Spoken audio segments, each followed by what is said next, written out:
So in a chapter, it was a chapter 16.75. Some thought it was chapter 16.5, but it was the laundry room sessions, and that dealt with pawing. If you had to paw away if you had to dig a grave with your hands, with your fingertips in your hands, if you had to dig a grave or any other kind of you could paw away.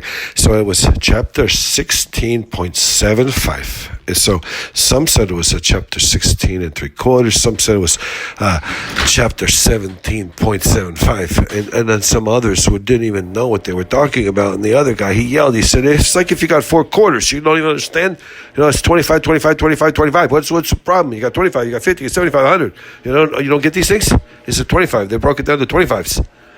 And they said, hey, chapter 16.75, it doesn't even make any sense at the face of it. But the rabbit, he calmed everybody down. The rabbit said, listen, it's not really about that. It's about the digging. If you're a human, if you're a rabbit or a gopher or a badger, you can dig it with your paw. It's easy. A mole can dig. A good mole or a worm can dig with their head. A worm, he could dig with his head. But if a person could dig like a mole or like scrape away with just their fingers and their fingertips and the pads of their fingers and their hands, and they could paw.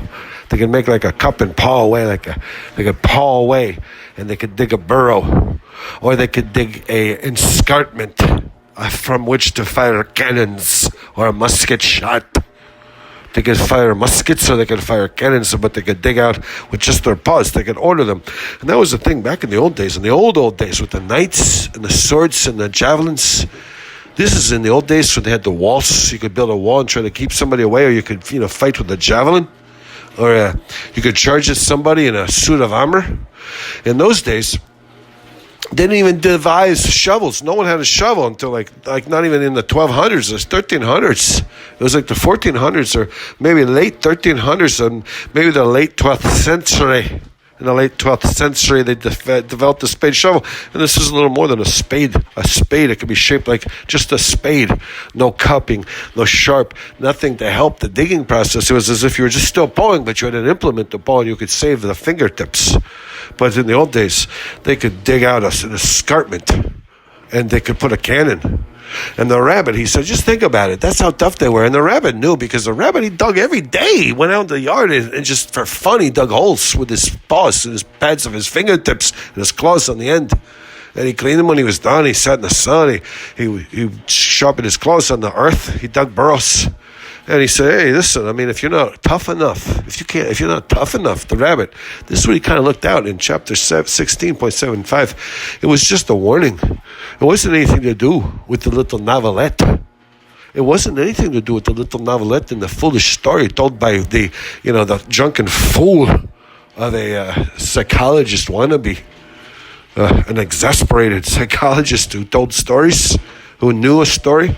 Or the rabbit who told the crowds. When the rabbit was on, he told the crowds, but none of it mattered. But still, the rabbit said, it's enjoyable if the sun is shining and you have a blue sky, or it's cloudy and edgy. Who knows? You get a good, workout. You get a sweat going. But if it's sunny and bright and beautiful, you get out there. It's like a drug. It lifts you up. You're so happy. You're so good. And you get the vigorous with the clawing and the clutching and the digging at the earth, and you get a workout in. And it's the lawn, and it's the sun, and the blue skies. Who wouldn't want to be there for that? Even if it doesn't mean anything. Who wouldn't want to be there for that? Exactly, the rabbit said. Exactly. And the exasperated psychologist, and if the dog would have been there, and the man was, he was asleep, but everybody would have been in agreement that this was exactly what we were talking about. So concludes the chapter 16. We might do a 16.5. Laundry room sessions.